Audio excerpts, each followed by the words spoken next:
एवं दिग्दर्शिका पार्ट 2 में आपका स्वागत है।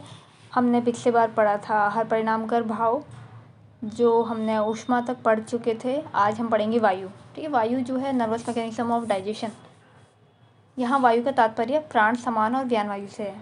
ठीक है, ये जो वायु है ये अपने प्राकृतिक कर्म करता है। आहार द्रव्यों को निगलने से मतलब प्रारंभ से लेके अंत तक वायु ही काम करता है। मतलब गुदा तक ले जाने और गुदा से बाहर निकालने का काम भी वायु करता है। ठीक है, पित्तधरा कला में सार और कीट का विभाजन में भी वायु ही सहायक है। समान वायु ही जठर अग्नि को प्रदीप्त करती है। फिर आता है क्लेद। ठीक है, क्लेद का क्या मतलब है? क्लेद है यहाँ पे आहार के पाचन में ये हेल्प करेगा। ठीक है, तो इसको पढ़ते हैं। ये श्लेष्मा का अंग है। पाचन में बोधक और क्लेदक की सहायता होती है।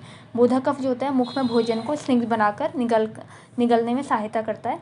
ठीक है, बोधक कफ के बारे में बता रहे हैं, जो कि मुख में है और भोजन को निगलने में सहायता करता है। ठीक है, क्लेदक कफ जो है ये आमाशय में है और ये आमाशय में रहकर अन्न का क्लेदन करता है और अन्न का द्रवीकरण करता है। इसके अतिरिक्त आहार द्रवांश, जलीयांश और पाचक पित्त से भी अन्न का क्लेदन होता है। ठीक है, इसके अलावा ये बता रहे हैं कि बोधक कफ और क्लेदक कफ के अलावा भी पाचक पित्त जो है ये द्रवांश, जलियांश से ये अन्न का क्लेदन करते हैं। इस क्लेदक द्रव्यों से आहार द्रव्यों का घनत्व नष्ट हो जाता है। ठीक है, जो आहार एकदम घन बने हैं, मतलब जो वो पूरी तरह सॉलिड है, उनको ये तोड़ देता है, ब्रेक कर देता है। ठीक है, नष्ट होकर शिथिल कर दिए जाते हैं, जिससे पाचक पित्त की क्रिया सुगम हो जाती है। ठीक है, इससे जो पाचक पित्त की क्रिया है वो सुगम हो जाती है। फिर बता रखा है स्नेह बता रखा है सॉफ्टनिंग एजेंट। आहार द्रव्यों से प्राप्त घृत, तैलादि वसा द्रव्य आहार को मृदु बनाते हैं, जिससे पाचक पित्त की क्रिया अच्छी तरीके से हो सके। फिर आता है काल से यहाँ पे भोजन ग्रहण करने का काल माना गया है। मध्याह्न के समय भोजन के जीर्ण हो जाने पर साय का आहार ग्रहण करना चाहिए। ठीक है, तो यहाँ पे इन्होंने एग्जाम्पल दिया हुआ है कि अगर दिन का खाना अगर जीर्ण हो जाए तो उसी के बाद हमें शाम का खाना खाना चाहिए।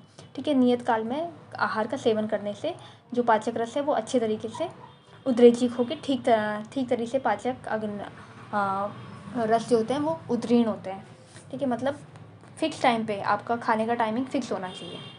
पाक नाड़ी, आमाशय, पश्चिमानाशय, पक्वाशय में आहार द्रव्यों के स्थिर रहने की काल मर्यादा कही गई है। ठीक है, तो यहाँ पे आमाशय, पश्चिमानाशय, पक्वाशय ये कुछ ये बताया हुआ है कि यहाँ पे कुछ टाइम तक आहार इनके अंदर रहता है, जिससे पाचन उपयुक्त हो। ठीक है, जिससे पाचन होता है खाने का। दिन के विभिन्न काल और ऋतु में दोषों का प्रकोप होता है, तो आहार के काल का ध्यान रखना चाहिए। ठीक है, तो आहार का काल जो है मतलब अगर आपके पास संतरे रखें तो आप उसको खाने से पहले ना खाएं, वो भी दिन में तो नहीं खाएं, क्योंकि उससे आपका पित्त बढ़ सकता है। ठीक है, प्रातःकाल की अपेक्षा मध्याह्न पित्त वृद्धि का काल होता है। यहाँ पे आप देख सकते हैं कि प्रातःकाल के अपेक्षा जो है मध्याह्न में ही पित्त वृद्धि है। ठीक है, श्लेष्मा वृद्धि के काल बता रखा है। श्लेष्मा जो होता है ये श्लेष्मा सामक द्रव्यों के आहार का उत्तम पाक होता है। ठीक है, मतलब अगर कफ की वृद्धि का काल है, मतलब अगर सुबह सुबह का जो काल है उस टाइम पे श्लेष्म शामक द्रव्यों का यूज़ हमें करना चाहिए। ठीक है, जैसे उष्ण जल का प्रयोग करने के लिए बता रखा। संयोग बता रखा, रूल्स फॉर प्रॉपर डाइजेशन। ठीक है, तो इसमें आते हैं जो भी हमने ये सारी चीज़ें पढ़े, ये तरीके से ये एक रूल्स ही थे। ठीक है, जो भोजन ग्रहण करने में हमें उपयोगी लगते हैं। और उसके अलावा यहाँ पे अष्ट आहार विधि विशेषायतन के बारे में बताया गया है। अगर हम उसको पूरी तरह फॉलो करेंगे तो वो संयोग के अंदर एक गति आता है। ठीक है, तो अब इसमें अथवा इसके द्वारा प्रकृतिकरण, संयोग राशि, देश काल, उपयोग संस्था, उपयोगिता, इन 8 आहार विधि विशेषायतन का संयोग भी ग्रहण किया जाता है।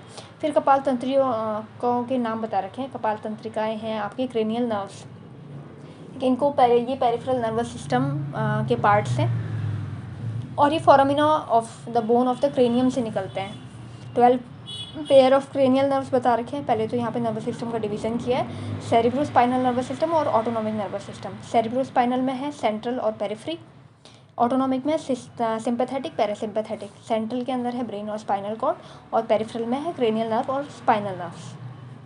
ठीक है, यहाँ पे क्रेनियल नर्व्स के नाम बता रखे हैं। Olfactory, optic, oculomotor, trochlear, trigeminal, abducent, facial, vestibulocochlear, glossopharyngeal, vagus.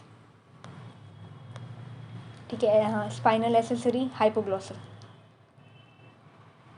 ठीक है, फिर इनके टाइप बता रखे हैं। ऑल्फैक्टरी जो है सेंसरी है, ऑप्टिक भी सेंसरी है, ऑक्यूलोमोटर मोटर ऑक्यूलोमोटर जो है मोटर टाइप है, ट्रोक्लियर मोटर टाइप है, ट्राइजेमिनल मिक्स मतलब ये मोटर भी है और सेंसरी भी है, ठीक है। एब्ड्यूसेंट यहाँ पे मोटर है, तो आप ये याद कर लीजिएगा, सुन लिया। एब्ड्यूसेंट है मोटर, फेशियल नर्व भी मिक्स्ड है, सेंसरी प्लस मोटर दोनों है, वेस्टिब्यूलोकॉक्युलर सेंसरी है, ग्लॉसोफेरेंजियल नर्व मिक्स्ड है, बोथ है, ठीक है। वेगस नर्व जो है ये भी मिक्स्ड बता रखा है, और एसेसरी नर्व ये भी मोटर, हाइपोग्लॉसल नर्व ये भी मोटर बता रखा है, ठीक है। नेक्स्ट है, इसमें फंक्शन बता रहे हैं। ऑल्फैक्टरी जो क्रेनियल नर्व्स है ना, इनके निमोनिक्स हैं, गूगल आप कर सकते हो तो आपको मिल जाएगा, टाइप्स के भी निमोनिक्स बताए गए हैं।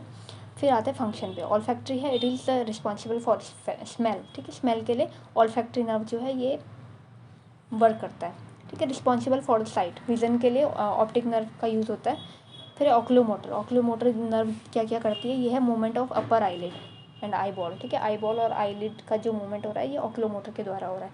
Accommodation of the lens for near vision, ठीक है। हमारे आइज़ में जो लेंस है उसका अकोमोडेशन भी करती है, मतलब पास की चीज़ देखनी है तो हमारा लेंस उस तरीके से रिएक्ट करता है, अगर दूर की चीज़ देखनी है तो उस तरीके से रिएक्ट करता है। कॉन्स्ट्रिक्शन ऑफ प्यूपिल, ठीक है, जो हमारी पुतलियाँ हैं जिसको बोलते हैं, तो वो कॉन्स्ट्रिक्ट हो जाती है, ठीक है। Proprioception, non visual perception of the movement and position of the body, ठीक है। बॉडी का जो मूवमेंट है, पोजिशन ऑफ द बॉडी है, इन सबको भी ये ऑक्यूलोमोटर ही देखती है, ठीक है। नॉन विजुअल परसेप्शन मतलब जो हम जैसे हम किसी से बात कर रहे हैं और हमारे आसपास कुछ मूवमेंट्स हो रही है तो फिर भी कहीं ना कहीं वो हमें दिखाई देती है, ठीक है। तो वो एक तरीके से प्रोप्रियोसेप्शन होता है। फिर आता है ट्रोक्लियर नर्व, यह movement of the eye ball trochlear nerve कराती है, और प्रोप्रियोसेप्टिव, ठीक है। यहाँ पे भी इसका ऐसे ही रोल बता रखा है, यह जो हमने पढ़ा non visual perception of the movement. Trigeminal nerve जो है ये, इसको त्रिधारा कहती है, मतलब ये आपके फेस से आप देख सकते हो, आप 3 फिंगर रख के, तो ये मूवमेंट ऑफ द मैंडिबल को भी सप्लाई करती है, मैस्टिकेशन में भी हेल्प करते हैं। मैस्टिकेशन का मतलब है कि चबाने में, ठीक है, खाना चबाने में ये आपकी हेल्प करती है।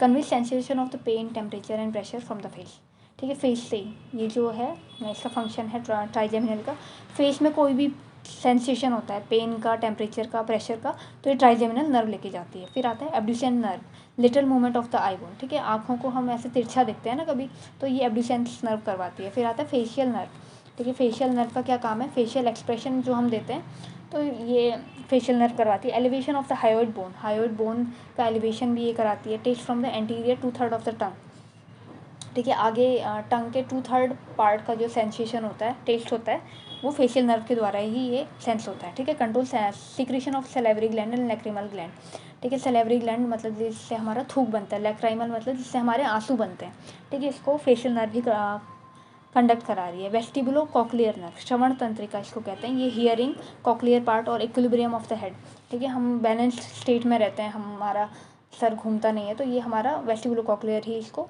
फंक्शन देता है। फिर है ग्लॉसोफेरेंजियल नर्व, ठीक है। ग्लॉसोफेरेंजियल, जिह्वा अग्रसनिका तंत्रिका, ठीक है। जिह्वा ग्रसनिका मतलब कि जिह्वा मतलब जो जीभ से रिलेटेड है, और ग्रसनिका जो हमारे ट्रैकिया, लैरिंग्स, फेरिंग्स इनसे रिलेटेड है, ठीक है। Elevation of the larynx, taste from the posterior 1/3 of the tongue, ठीक है, ये याद रखना। ग्लॉसोफेरेंजियल पोस्टीरियर 1/3 और फेशियल नर्व एंटीरियर 1/3 से। Control secretion of the parotid gland, ठीक है। पैरोटिड ग्लैंड भी आपका एक तरीके से एक तरीके से नहीं, सेलेवरी ग्लैंड ही होता है पैरोटिड ग्लैंड, जो कि हमारे सिक्रीशन को कंट्रोल करता है। ये ग्लॉसोफेरेंजियल नर्व ही सिक्रेट करता है, ग्लॉसोफेरेंजियल नर्व ही कंट्रोल करता है, ठीक है। Regulation breathing rate and depth, ठीक है, कितने जल्दी जल्दी हम सांस ले रहे हैं और कितनी डीप ब्रेथ्स ले रहे हैं, कितनी गहरी हम सांस ले रहे हैं, वो ग्लॉसोफेरेंजियल नर्व कर रहा है। हेल्प इन स्वलोइंग, ठीक है, हम कुछ भी निगल रहे हैं तो यहाँ पे ग्लॉसोफेरेंजियल नर्व काम कर रहा है। फिर आता है vagus nerve, conveys taste and somatic sensation, ठीक है। हमारा टेस्ट का पता, हमें खट्टा मीठा जो हमारी जीभ में लग रहा है, ठीक है, ये सेंसेशन वेगस नर्व के द्वारा होती है। फ्रॉम एपिग्लोटिस एंड फेरेंक्स, ठीक है। Somatic sensation from epiglottis and pharynx, pharynx और एपिग्लोटिस से जो भी सोमेटिक सेंसेशन हो रहे हैं, ठीक है। गले में खराश वगैरह जब हो जाती है तो ऐसा लगता है ना कि कुछ फंस गया है, तो वो सब वेगस नर्व भी मतलब वेगस नर्व से ही पता चलता है, ठीक है। अगर वेगस नर्व ठीक होगी आपकी तो तभी आपको पता चलेगा कि कुछ फंस गया है गले में। फिर है monitoring of the blood pressure को भी वेगस नर्व ही मॉनिटर करता है। Regulates breathing rate and depth, ठीक है। ब्रीथिंग रेट और डेप्थ वेगस नर्व भी रेगुलेट कर रहा है, ठीक है, कितनी जल्दी सांस ले रहे हैं और कितनी गहरी हम सांस ले रहे हैं।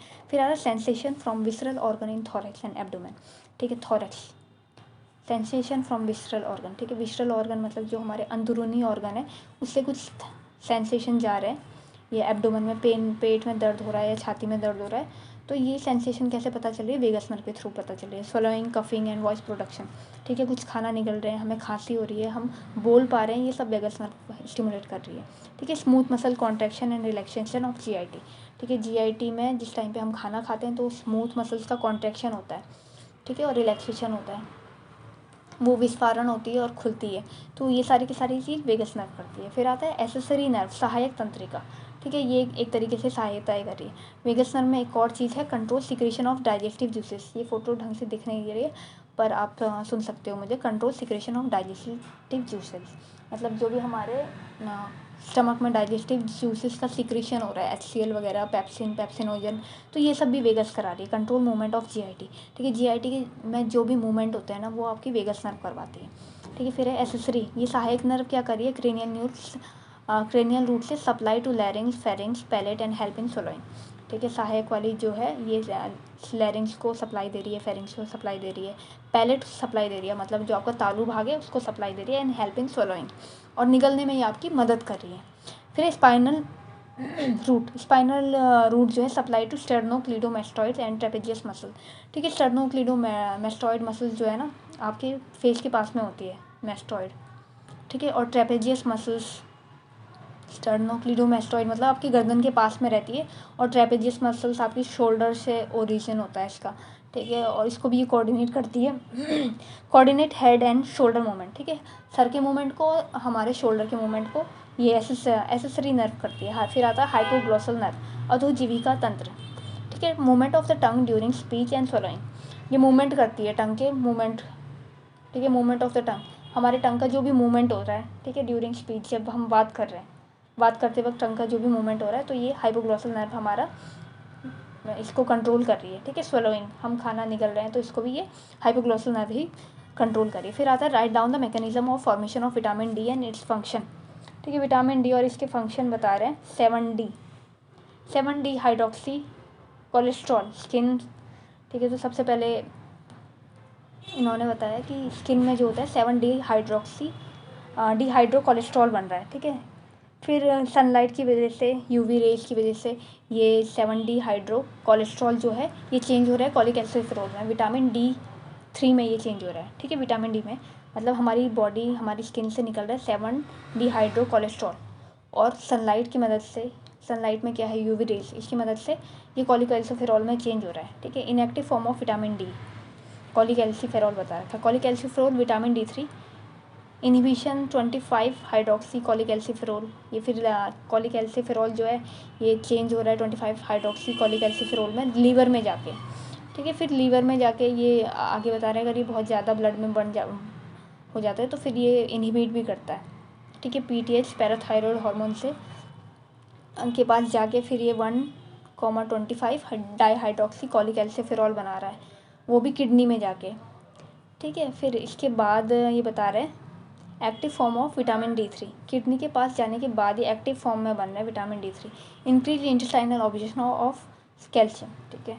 यहाँ पे पहले तो इनएक्टिव फॉर्म में था, जैसे ये किडनी के पास आया वहाँ पे जाके ये एक्टिव हो गया, एक्टिव होने के बाद क्या होगा, अब इसका एब्जॉर्प्शन अच्छे से होगा, मतलब इतनी बड़ी प्रोसेस हो रही है ना। तो सनलाइट कितना मतलब कितना इंपॉर्टेंट रोल प्ले कर रही है यहाँ पे, है ना, 7D हाइड्रो कोलेस्ट्रॉल को कॉलिकैल्सिफेरॉल में चेंज करने के लिए, जो कि इनएक्टिव फॉर्म है।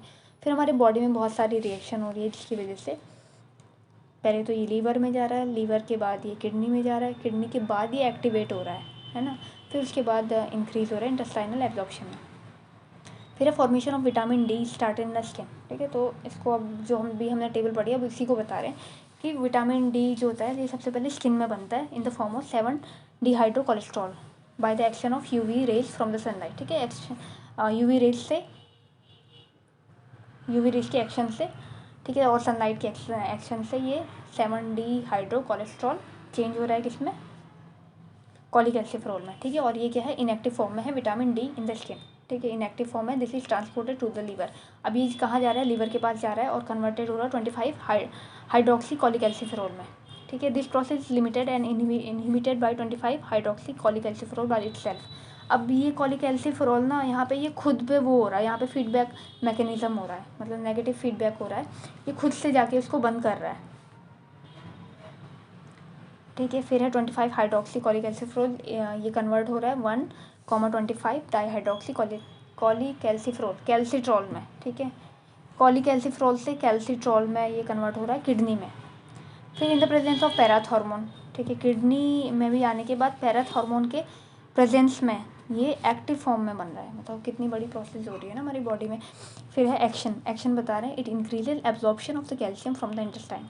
ठीक है, विटामिन डी अगर एक्टिव फॉर्म में आ गया तो ये क्या करेगा, ठीक है, विटामिन डी जो है एक्टिव फॉर्म में आ गया तो इसका एब्जॉर्प्शन हमने पढ़ा था ऊपर टेबल में ना, कि ये इंक्रीज कर देता है absorption of the calcium from the intestine. ठीक है, इंटेस्टाइन से कैल्शियम का एब्जॉर्प्शन फिर अच्छे से होगा, इसलिए धूप में बैठना कितना ज़रूरी है ना। It increases absorption of the phosphate from the intestine, और इसके अलावा ये एब्जॉर्प्शन फॉस्फेट का एब्जॉर्प्शन भी बढ़ा देता है इंटेस्टाइन में। It increases synthesis of alkaline phosphatase in the intestinal epithelium, और ये एल्कलाइन फॉस्फेटेज का सिंथेसिस भी इंक्रीज कर देता है इंटेस्टाइनल एपिथेलियम में। It increases synthesis of calcium induce ATPase in intestinal epithelium. ठीक है, और ये कैल्शियम इंड्यूस एटीपी, कैल्शियम से जो हमें एटीपी मिल रहा है उसका ये सिंथेसिस को भी ये बढ़ा देता है।